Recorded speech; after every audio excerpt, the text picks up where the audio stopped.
Hello, everybody. Welcome to class. It's a pleasure to see you again. I hope that you're okay today.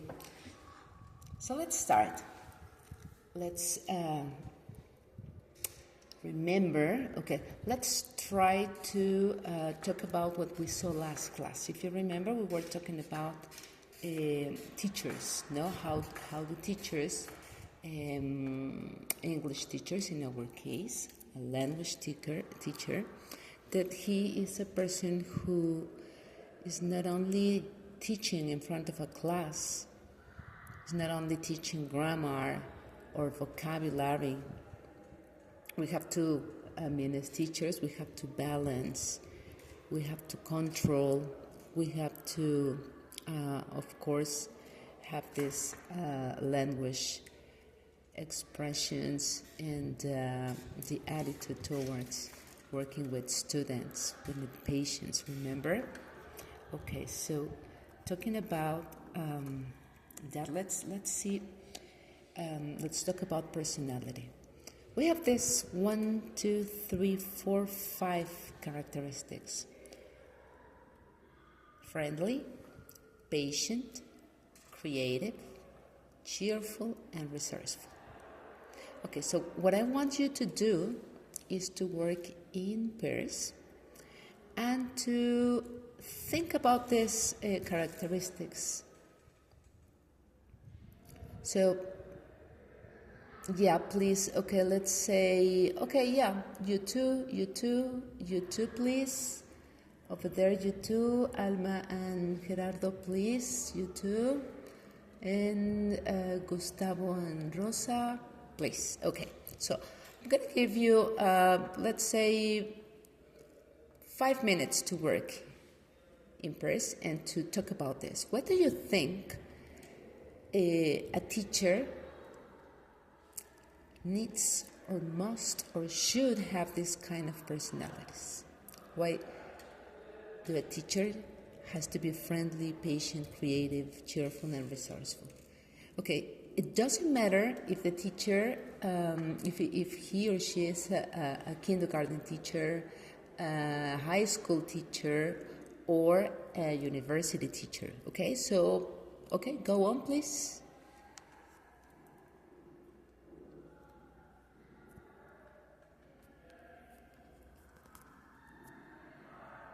Okay, yes, I think your opinion is very important. I agree. What do you think about her opinion? Do you agree with her? But with them? Okay. Yeah. Okay, what about you guys? Yes, that's why it is so important. Okay, and you, what do you think about their opinion? Well, yes, it is so important. Okay. So we all participate and you all mention your comments. All right. So one of the things that a teacher should be a resourceful teacher. Okay, so a resourceful teacher is that teacher who finds and prepares her lessons. Remember that it is important that we prepare our classes in advance, okay? Because we have time, time to consider what kind of activities can we bring, the videos that we can use for our students. If I want to reinforce something, for example, if I want my students to practice a little bit more, for instance, I can bring papers, worksheets, or I can find some links in the web, right? And you can work with them using your iPads or your cell phones or your computers in class, no? And that is important. So we have this part. So we have to prepare our lessons. We have time to prepare them in order to arrive the next class and be ready to work with our students. Materials. Okay, so for example, yes, can you tell me something about materials? What do you think materials are important? If you remember, we read about Jeremy Harmer, and we were talking about Jeremy Harmer last class, remember? Okay, so what do you think is important? What kind of materials would you use? Okay, let's say, for example, give me an example for materials for students, for primary students. Okay, yes, could be, yes,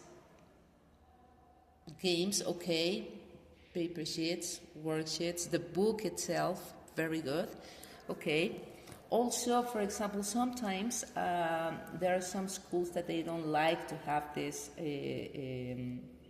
student's book or workbooks in the class.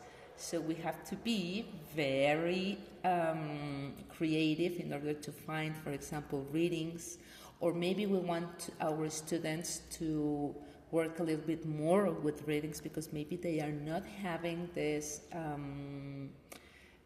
the comprehension that we would like to that they have, no? So we can bring extra readings to our students. Some books, if you remember, we were checking last class, we were checking some books. If you remember, we were checking for university students, we were checking Empower, remember?